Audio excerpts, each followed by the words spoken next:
Hai, apa kabar semuanya saudara? Selamat datang dalam YouTube channel dalam segmen Kerinduanku. Kami mengucap syukur untuk terus atas pemakaian Tuhan dan atas kepercayaan saudara untuk terus menyaksikan renungan di pagi hari ini, untuk terus bersama-sama kita bertumbuh dalam kebaikan Tuhan dan menikmati segala yang terbaik dari Tuhan.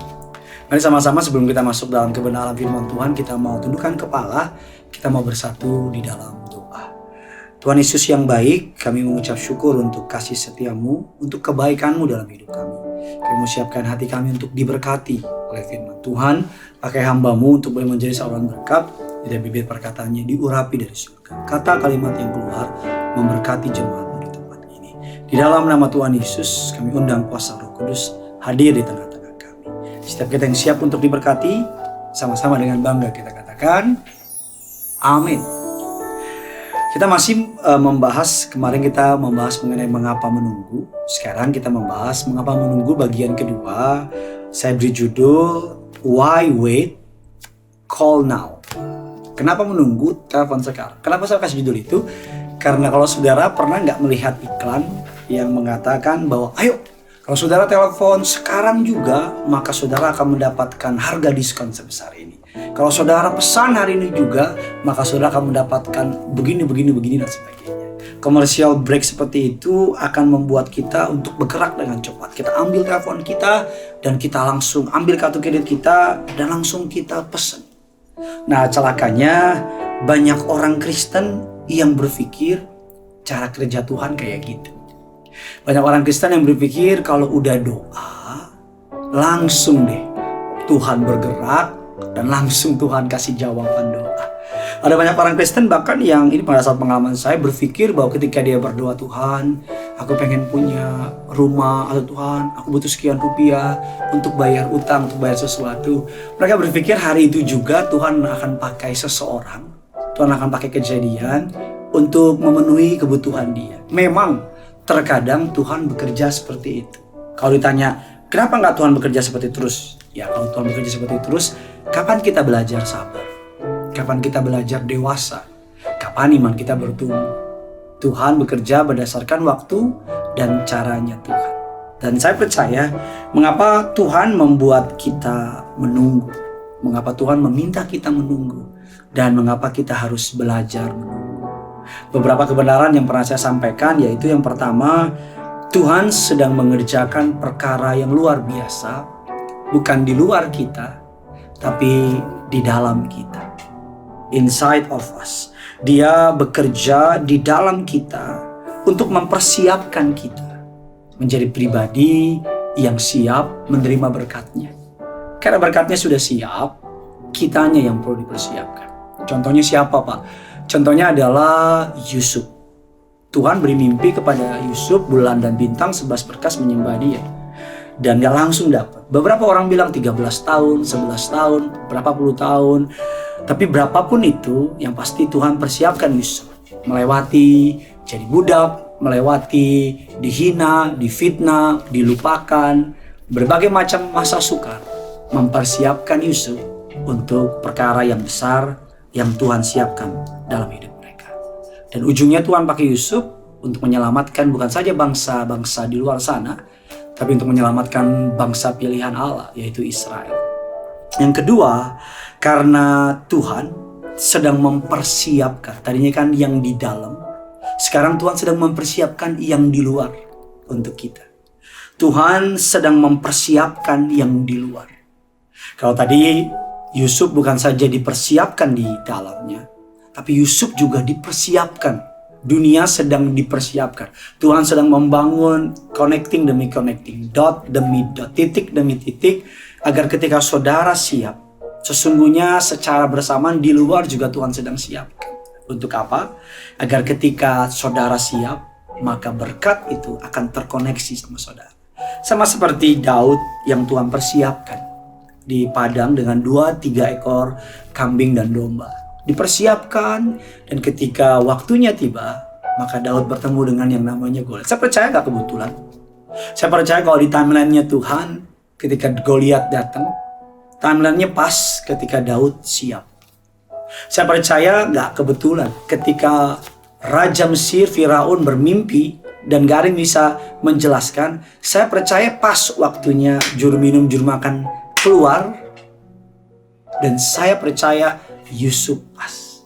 Saya percaya dalam hidup orang percaya tidak ada yang kebetulan. Saya percaya Alkitab katakan Allah terus bekerja dalam segala sesuatu untuk mendatangkan kebaikan. Oleh karena itu, mengapa kita harus menunggu? Firman Allah mengatakan dengan sangat indah berkata demikian. Mazmur 130 ayat yang ke-5 dan ke-6. Aku menanti-nantikan Tuhan. Jiwaku menanti-nanti. Dan aku mengharapkan firman-Nya. Jiwaku mengharapkan Tuhan lebih daripada pengawal mengharapkan pagi. Lebih daripada pengawal mengharapkan pagi. Allah dengan sangat, pemazmur dengan sangat indah mengatakan lebih dari pengawal mengharapkan pagi. Aku menanti-nantikan Tuhan. Pengawal itu kan dia jam kerjanya berdasarkan shift kan Bapak Ibu. Kalau waktunya udah habis, dia mengharapkan pagi. Kenapa pagi? Karena biasanya kalau pagi itu tugasnya sudah selesai dan dia bisa pulang istirahat. Dan biasanya sebelum pagi, waktunya itu harus melewati waktu yang paling gelap. Oleh karena itu ketika saudara sedang menanti Tuhan dan keadaan makin berat, makin sulit, ingat bahwa harus ada masa yang sukar, masa yang paling berat. Dan kalau saudara menghadapi masa yang paling berat, tekanannya makin hebat, puji Tuhan. Karena berarti mukjizatnya dikit lagi. Firman Allah Yesaya 55 ayat yang ke-8. Sebab rancanganku bukanlah rancanganmu, jalanmu bukanlah jalanku, demikianlah firman Tuhan. Seperti tingginya langit dari bumi, demikianlah tingginya jalanku dari jalanmu, dan rancanganku dari rancanganmu. Maka firman Allah mengatakan dalam 2 Korintus 4 ayat yang ke-17. Sebab penderitaan ringan yang sekarang ini mengerjakan bagi kami kemuliaan kekal yang melebihi segala-galanya, jauh lebih besar daripada penderitaan kami. Apapun yang sudah sedang hadapi, Tuhan mempersiapkan kemuliaan yang jauh lebih besar daripada masalah yang saudara sedang hadapi. Satu ayat terakhir menutup Mazmur 33 ayat yang ke-20. Jiwa kita menanti-nantikan Tuhan. Dialah penolong kita dan perisai kita. Ya, karena Dia hati kita bersuka cita. Sebab kepada namanya yang kudus kita percaya. Kasih setiamu ya Tuhan kiranya menyertai kami. Seperti kami berharap kepadamu. Selamat menunggu dalam waktunya Tuhan. Selamat didewasakan oleh Tuhan. Selamat mengalami pertumbuhan iman yang luar biasa. Saya berdoa kiranya apa yang saudara nantikan dalam Tuhan akan menjadi sebuah kesaksian yang indah.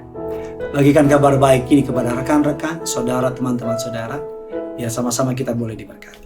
Karena yang punya surga, crazy in love with you. Mari sama-sama kita mau datang sama Tuhan. Haleluya.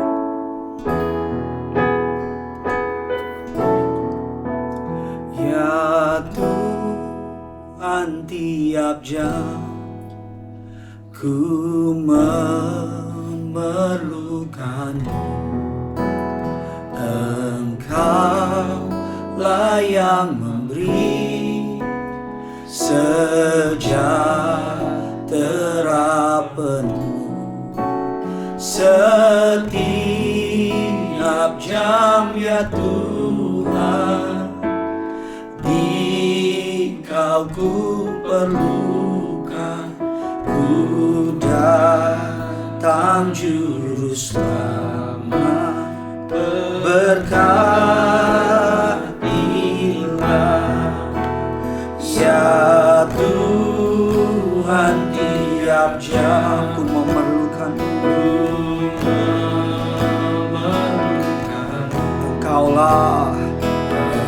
Engkaulah yang memberi sejahtera penuh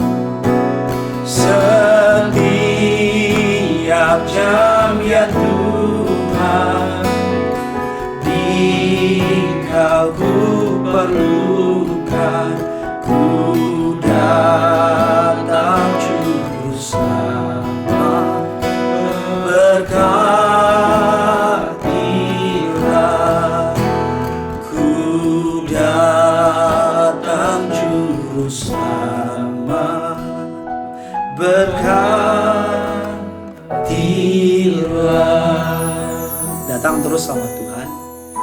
Dia menyiapkan berkat yang indah bagi setiap kita yang mengasihi Dia. Jadilah kuat, jadilah beriman, jadilah percaya. Tuhan Yesus memberkati saudara.